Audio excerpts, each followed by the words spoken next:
এর আগেই একবার এই আত্রীর উপরে যে বাঁধ দেওয়া হয়েছিল সেই বাঁধের কিছুটা অংশ ভেঙে চলে গেছিল নদীর মধ্যে, আবার একটা অংশ পুরো ভেঙে চলে গেছে।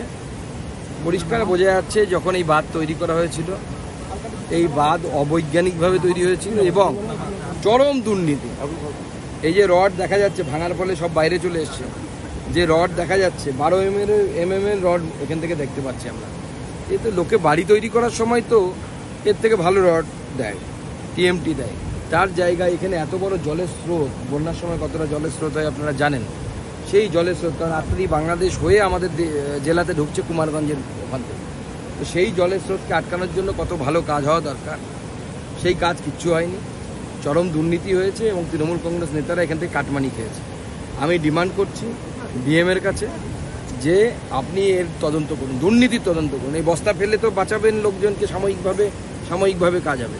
এতে যে চরম রোগ, ফাটল, দুর্নীতি সেইটা যে জায়গায় পৌঁছেছে সেটার ব্যবস্থা আগে করা দরকার। আর পশ্চিমবঙ্গ সরকারের অবস্থাও 26 সালে এরকম হবে, মানুষের তোড়ে ভেসে চলে যাবে। যেরকম তো চুরি করলে তাই হবে, চরম দুর্নীতি। আপনার কি মনে হয় এই যে বাঁধটি যেটা ভেঙেছে সেটাকে পুনরায় সংস্কার বা নির্মাণ করা, এই জায়গাটা কি যথাযথ হবে বা অন্য কোথাও করা? দেখুন, প্রথমত হচ্ছে নির্মাণটা এমন জায়গায় করা উচিত গোটা শহরটা পার করে বা দক্ষিণ দিনাজপুর জেলার যেখান থেকে বেরিয়ে যাচ্ছে আত্রি, বেরিয়ে আবার বাংলাদেশে যাচ্ছে, সেইখানে বাঁধটা নির্মাণ করা উচিত। ইন্টারন্যাশনাল রুল হিসেবে আপনি সেখানে কংক্রিটের বাঁধ তৈরি করতে পারেন না।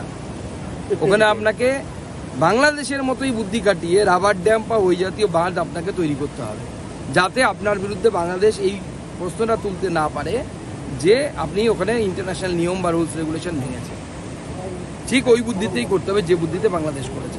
কারণ এখানে যদি ড্যাম তৈরি হয় সেটা কতটা বৈজ্ঞানিক সেই বা অবৈজ্ঞানিক সেটা কিন্তু বিশেষজ্ঞরা বলতে পারবে, আমি আপনি বলতে পারবো না, ইঞ্জিনিয়ারও বলতে পারবে না। ইঞ্জিনিয়ারের কাজ হচ্ছে কংক্রিট ভালো হয়েছে কিনা দেখা, ঢালাই ভালো হয়েছে কিনা দেখা, কিন্তু সে নদী বিশেষজ্ঞ নয়। নদী বিশেষজ্ঞের লোক আছে আলাদা, তাদের সাথে কথা বলতে হয়, পরিবেশবিদদের সাথে কথা বলে জানতে হবে। এই না যে মমতা বন্দ্যোপাধ্যায়ের মতো উঠলো বাই কটক যায়, তা করলে এরকম বারবার ভাঙবে। রাজ্য সরকারের পাশাপাশি কি কেন্দ্র সরকার একটু ব্যবস্থা নেওয়ার কথা বলবেন কিছু? দেখুন, ইন্টারন্যাশনাল নদী হয় না, বাংলাদেশ থেকে এলে সেটা ইন্টারন্যাশনাল নদী হয় না। নদীর মালিক হচ্ছে যতক্ষণ না পর্যন্ত সেটা ন্যাশনাল ওয়াটারওয়েজের মধ্যে পড়ছে ততক্ষণ পর্যন্ত সেটা রাজ্য সরকারের সম্পত্তি। এই নদীর উপর একটা বালি ফেলতে গেলেও কেন্দ্র সরকারকে রাজ্য সরকারের পারমিশন দরকার।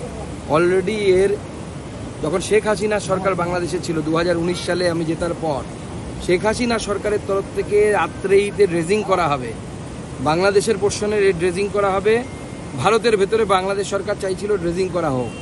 সেই চিঠি হাসিনা সরকারের তরফ থেকে কেন্দ্র সরকারকে দেওয়া হয়, কেন্দ্র সরকার পশ্চিমবঙ্গ সরকারকে পাঠায়।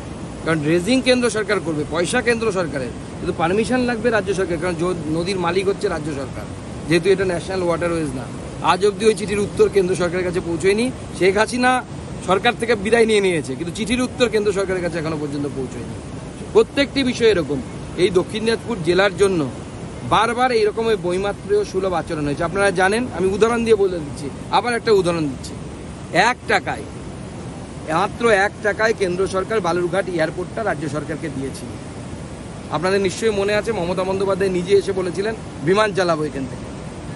মন্ত্রী বিপ্লব মিত্র বলেছিলেন 6 মাসের মধ্যে বিমান চলবে, পারেনি, পড়ে আছে বিমানবন্দর। এখন বিমান কোথায় ওড়ার কথা, রিক্সাও চলবে না, টোটোও চলবে না। কেন্দ্র সরকারকে ফিরিয়ে দিক, আমরা বারবার বলছি। আমি কেন্দ্রের অ্যাভিয়েশন মিনিস্টারের সাথেও কথা বলেছি, তারা চিঠি লিখবে, ফিরিয়ে দিক, আমি চালানোর ব্যবস্থা করছি। অবশ্যই আমাদের বিধায়করা এই বিষয়টি বিধানসভার মধ্যে তুলবে। তারা প্রথমে 33 কোটি, তারপর 1 কোটি 20 লক্ষ, আর তারপর হচ্ছে 87 লক্ষ টাকা। এত টাকা বারবার বরাদ্দ হওয়ার পরে বাচ্চাটা দ্বিতীয়বার ভেঙে যাচ্ছে। না, পুরো দুর্নীতি হয়েছে। 33 কোটি টাকার কাজ এত ছোট কাজ। আমাকে দিক 33 কোটি টাকা আমি কি বানিয়ে দিচ্ছি দেখুন। 33 কোটি টাকা না, 20 কোটি টাকা দিক, আমি কত বড় বিল্ডিং বানিয়ে দিচ্ছি। এ তো 33 কোটি টাকা পুরো লুট হয়েছে। 33 কোটি বলেন, পরে আরো 2-4 কোটি হয়ে এসেছে, মোটামুটি 34-35 কোটি টাকা গেছে। এই কাজ হয়েছে মাত্র, তো বোঝাই যাচ্ছে কারা কাদের বাড়িতে গেছে টাকাগুলো।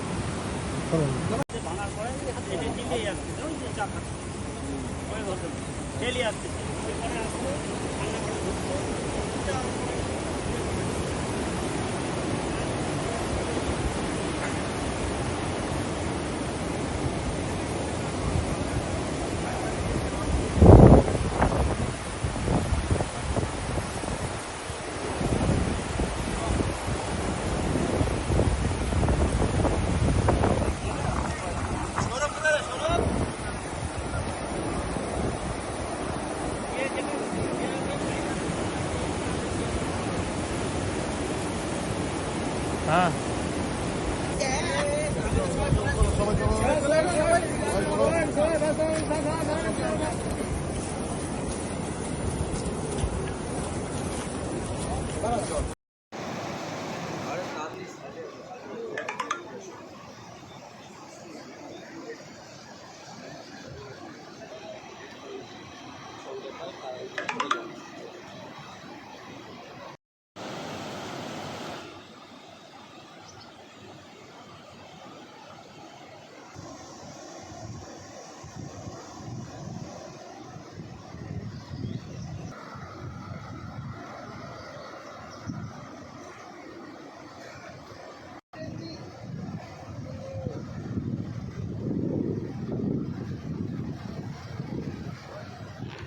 ও ভেঙেছিল মাস 6 আগে ফেব্রুয়ারি মাসে। এবং এই জায়গাটা কাজ হচ্ছে, ঠিকমতো কাজ হচ্ছে না, কাজ করছে যাও কাজ করছে সেগুলো হচ্ছে জোড়াতালি কাজ হচ্ছে। আর এই যে কন্ট্রাক্টর এসে এই কন্ট্রাক্টর যে কাজগুলো করছে, সাইডে গার্ডওয়াল করছে, গার্ডওয়ালটা পাইলিং করছে, পাইলিং করে যে কাজ করে কাজগুলো টুকটাক ভালোই হচ্ছে। এবং এরপরে যদি জল বেশি বাড়ে তাহলে এই পুরো এলাকাটা এবং মানে ফ্যামিলিগুলো সব জলে ইয়েতে ভেসে যাবে। ড্যামটা কোন অংশটা ভেঙেছে? ড্যামের হচ্ছে পুরো ড্যামটাই ভেঙে গেছে মিডিল পোর্শনের সাইডে। আপনাদের কি মনে হচ্ছে যে কাজটা হয়েছে সেই কাজটা কি ঠিকমতো হয়েছিল? না, এই কাজটা পুরো ঠিকমতো হয় নাই।